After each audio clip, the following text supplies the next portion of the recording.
Fusible interfacing, also known as iron-on interfacing, is an excellent method for adding structure or stabilizing fabric. In this quick tutorial, we'll demonstrate the steps to perfectly fuse it to your fabric. Your fusible interfacing will have a side that has adhesive or glue on it, which will be shiny or bumpy depending on the type of interfacing you are using. If you find it tricky to identify the glue side, cut a small section of interfacing for testing and place a scrap fabric around either side of it. Then give it a quick press with the iron. The side that adheres to the fabric is the glue side. Identifying the glue side is an important aspect to note when cutting out your interfacing pattern pieces, especially if the instructions indicate whether to cut with glue side up or down. Another vital point when cutting out interfacing is to align the most stable or unstretchable direction of your interfacing with the grain line. It's also important to store your fusible interfacing rolled up to prevent any wrinkles as you can't iron it. If it does get wrinkled, simply hover your iron just above it and give it a good burst of steam. Be very careful not to touch the interfacing with the iron. This should smooth out any wrinkles. Once you have all your pieces cut out, it's time to get fusing.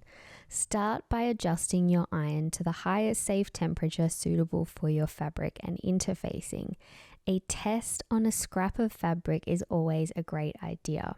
Place your fabric wrong side up on your workbench. Then lay the interfacing with glue side down on the fabric, matching any notches.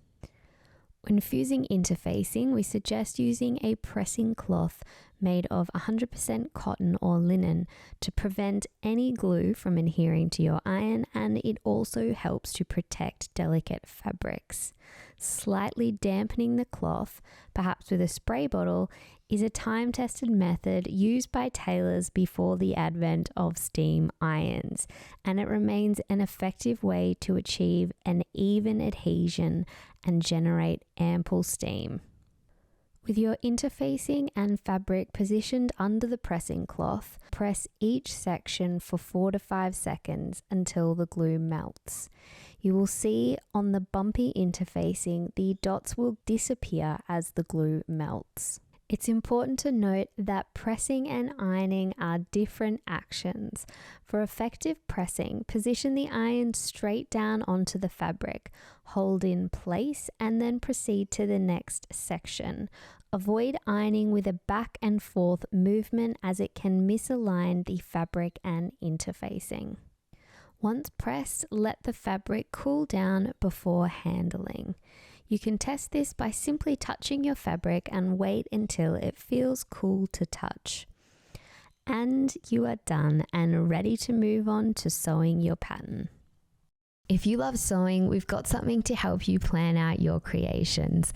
Our awesome and awesomely free PDF sewing planner. Jot down your measurements, hack plans, and supplies for every project, and add your fabric swatches and garment sketches.